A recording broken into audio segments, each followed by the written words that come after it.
কবি সুকান্ত ভট্টাচার্যের ভাইপো, একদা পশ্চিমবঙ্গের মুখ্যমন্ত্রী, তিনি বুদ্ধদেব ভট্টাচার্য। বর্তমানে যদিও তিনি প্রাক্তন, প্রয়াত হয়েছেন, কি বলবেন?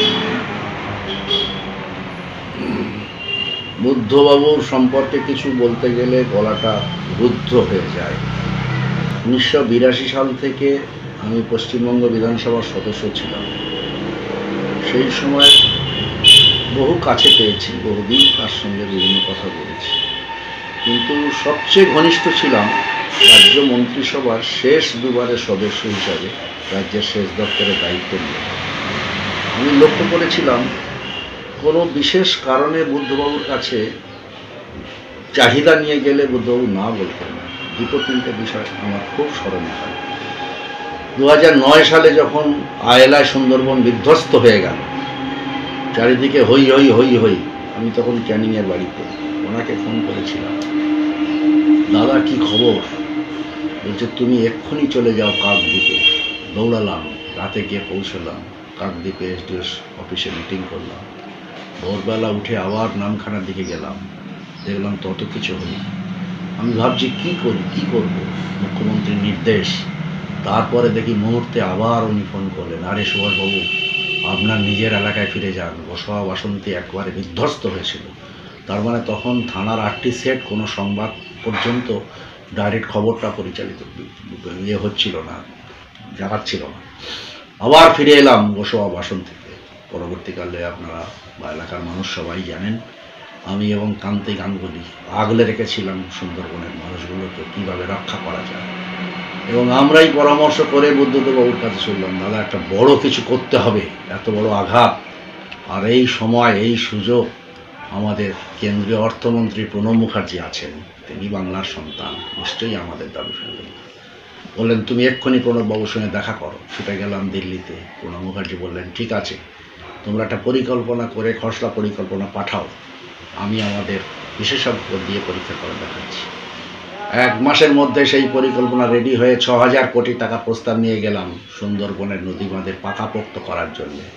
ওরা পরীক্ষা নিরীক্ষা করে 5032 কোটি টাকা রাখলেন এবং প্রস্তাব দিলেন রাজ্যের কিছু শেয়ার দিতে হবে। আমাদের প্রস্তাব ছিল এটা প্রাকৃতিক বিপর্যয়, জাতীয় বিপর্যয় হিসাবে কেন্দ্রীয় সরকার সব টাকাটা দিন। বলে না ভাই, পারবো না। বুদ্ধবাবুর কাছে আবার ফিরে এলাম, বললাম 25% টাকা আমাদের ব্যয় করতে হবে রাজ্য সরকারের তহবিল থেকে।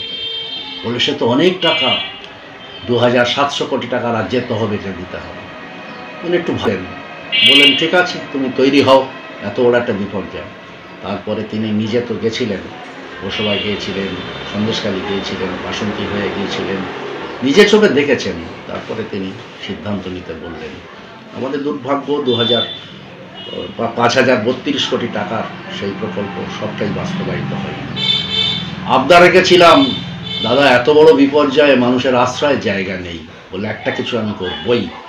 এই যে করবই যে দৃঢ়তা নিয়ে বলেছিলেন, আজকে দেখুন সুন্দরবনের প্রত্যেকটা গ্রাম পঞ্চায়েতের মধ্যে একটা বা একাধিক ত্রাণ শিবির, 2তলা 3তলা ত্রাণ শিবির গড়ে উঠেছে। সেখানে মানুষের আশ্রয়স্থল, সেখানে সরকার বিভিন্ন কাজে, নির্বাচন থেকে আরম্ভ করে অনেক কিছু কাজ করতে পারেন সেখানে মানুষের আশ্রয়স্থল হিসেবে।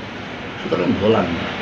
আর চোখের সামনে ভেসে ওঠে মাতলার সেতু, কি অবস্থায় যাতায়াত করতাম আমরা, কান্তিবাবুর আমরা দুজনে মিলে যখন তৈরি হলাম, বুদ্ধদেববাবুর কাছে বললাম এই টাকা আপনাকে দিতেই হবে, না বলতে পারেন।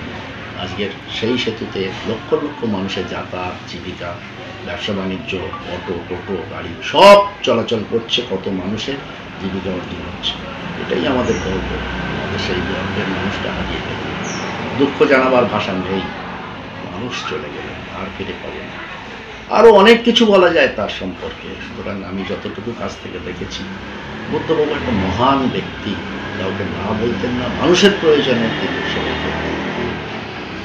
একদা মানে মন্ত্রিসভা থেকে বেরিয়ে এসেছিলেন যে চোরেদের মন্ত্রিসভায় তার ঠাঁই নেই, তিনি থাকবেন না। কি বলবেন সেদিনে সেই প্রসঙ্গ নিয়ে? একটা সময় রাজ্যের বিভিন্ন বিষয় নিয়ে আমাদের অনেকের মনের মধ্যে বিদ্রোহ হয়েছিল। আমার যে হয়নি তা নয়, আমিও তো বিধায়ক পদ ছাড়তে চেয়েছিলাম, অনেক ঘটনা নিয়ে আছে, সেগুলো অতীত। কিন্তু আমাদের নেতা ক্ষিতি গোস্বামী তো 21 দিন বিধানসভা বা মন্ত্রিসভায় যায়নি, রাগ করে বসেছিলেন ওই কেন এর জমিটা নেওয়া হচ্ছে শিল্পের জন্য। সেই কারণে বলি যে হ্যাঁ, এটা সাময়িক আমাদের ক্ষোভ হয়, কিন্তু তারপরে আমাদের বুঝতে হয় বা অন্যরা আমাদের বোঝান যে এটা দরকার আছে, এই কাজটা তোমাকে চালিয়ে যেতে হবে। সেই কারণে বুদ্ধবাবু হয়তো তাৎক্ষণিক প্রতিক্রিয়া সেটা করেছিলেন, কিন্তু আবচ্য দায়িত্ব তিনি গ্রহণ করেছিলেন এই রাজ্যে। আর আমি ব্যক্তিগতভাবে তার প্রতি শ্রদ্ধাশীল। বাসন্তীতে যখন কোনো কলেজ হচ্ছিল না, তখন আমি বুদ্ধবাবুর কাছে প্রস্তাব দিলাম, আমি একটা কলেজ করতে চাই, সব রেডি, জায়গা দাতাটা রেডি, নামটা আমরা সুকান্ত কলেজ। বললে কেন এই নামটা দিচ্ছ? আমার দিকে তাকিয়ে আমি, না দাদা তা নয়, আপনার দিকে তাকিয়ে নয়, মনীষীরকে শ্রদ্ধা জানাবার জন্য। সেটাই আজ জল করছে বাসন্তী, সুকান্ত মহাবিদ্যালয়। সুতরাং তিনি স্মরণীয়। একসময় সুন্দরবনের মানে প্রত্যন্ত সত্যি আপনি আমাকে উস্কে দিচ্ছেন, অনেক পুরনো স্মৃতি ভুলে গেছিলাম। বুদ্ধবাবু আসবেন, সুন্দরবন মেলায় উদ্বোধন করবেন গোসাবার রাঙাবেলিয়াতে, কান্তিবাবু তাকে নিয়ে যাচ্ছেন। আমি বললাম বাসন্তীতে একটু নামতে হবে। বলে তা কেন?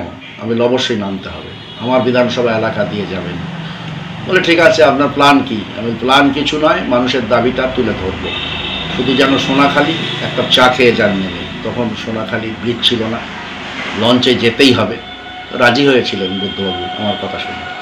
সারাটা রাস্তা একেবারে সরবেড়িয়া কুমড়োখালি থেকে আর সোনাখালি পর্যন্ত স্কুলের ছাত্রছাত্রীদের হাতে প্লাকার্ড নিয়ে দাঁড় করিয়ে দিয়েছিলাম, বিদ্যুৎ চাই, বিদ্যুৎ চাই, বিদ্যুৎ চাই।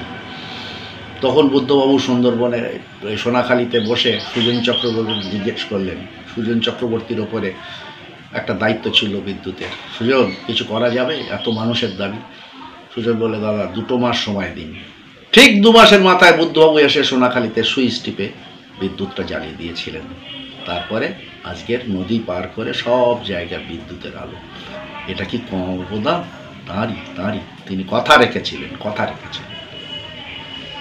একদা মানে বিধানসভা আপনার অঙ্গাঙ্গিভাবে বুদ্ধদেব বাবুর সাথে আপনি জড়িত, মানে আপনার সঙ্গী বলা যায়। সেই ক্ষেত্রে আজকের সঙ্গীহীন মানে কতটা দুঃখে রয়েছে।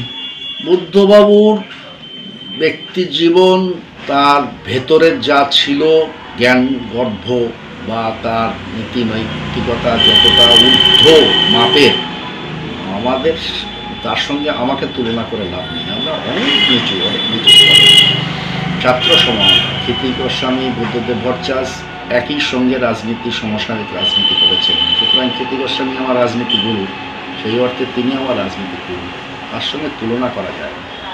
তবে আমরা বামফ্রন্টের শরিক দল, মানে একেবারে সবচেয়ে শীর্ষস্থানে সিপিএম, তারপরে আরএসপির ফরওয়ার্ড ব্লক অন্যরকম।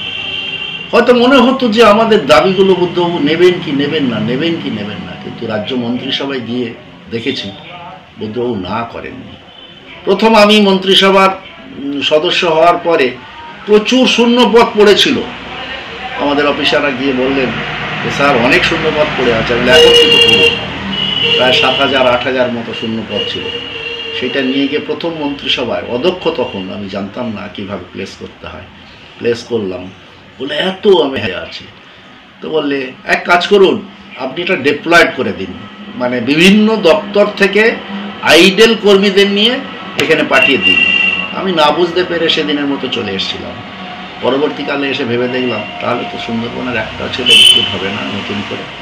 আমার কি বললাম, দাদা সুন্দরবনে প্রত্যন্ত বাঁধ পাহারা দেওয়ার, এটা কোনো অফিসের চাকরি নয়, এটা কোনো ক্লারিক্যাল পোস্ট নয়, বাঁধ পাহারা দেওয়ার মজুর, এদেরকে সেই গ্রাম থেকে নিতে হবে। দয়া করে এটা ডিপ্লয়েড করবেন না, আপনি এটা ডাইরেক্ট এমপ্লয়মেন্ট এক্সচেঞ্জ থেকে যেমনভাবে নিয়োগ হয় তেমনই নিতে বলেন। বুদ্ধদেবু কিন্তু না বলেননি দ্বিতীয়বার। বলে আচ্ছা তাই? হ্যাঁ। ঠিক আছে, আপনি রিক্রুট করুন। এই হলেন বুদ্ধদেব ভট্টাচার্য একজন সাহিত্যিক। তার কবিতা, তার লেখনী, তার তাত্ত্বিক আলোচনা, এই দিকটা আমরা দেখেছি।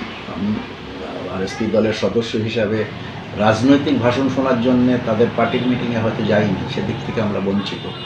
কিন্তু মুখ্যমন্ত্রী হিসেবে বিধানসভায় দাঁড়িয়ে যে কথাগুলো ব্যর্থহীন ভাষা তিনি বলতেন, দৃঢ় প্রতিজ্ঞর মতো বলতেন, এটা আমাদের করতেই হবে, এটা করা উচিত, দেখতাম রাজ্যের প্রতি কীভাবে দায়বদ্ধতা নিয়ে তিনি কাজ করতে চাইতেন। এটাই আমাদের মুগ্ধ করত, এটাই আমাদের রাজ্যের অন্যতম মন্ত্রিসভার সদস্য হিসাবে আরও বেশি অনুপ্রাণিত করত যে রাজ্যকে এগিয়ে নিয়ে যেতে। বামফ্রন্টের একটা প্রজ্বলিত দ্বীপ নিভে গেল, আগামী দিনে কি এরকম কোনো দ্বীপ উঠে আসবে? বলা মুশকিল। যাকে সামনে থেকে দেখেছি এতদিন ধরে, তার সঙ্গে অন্য কারোর তুলনা করে লাভ নেই যে আরেকজন ওই রকম হয়ে আসবে, বলা মুশকিল। তবে না এলে বুঝতে পারবো না। যিনি ছিলেন তিনি এখনো শ্রেষ্ঠত্বের আসন পেয়ে থাকেন।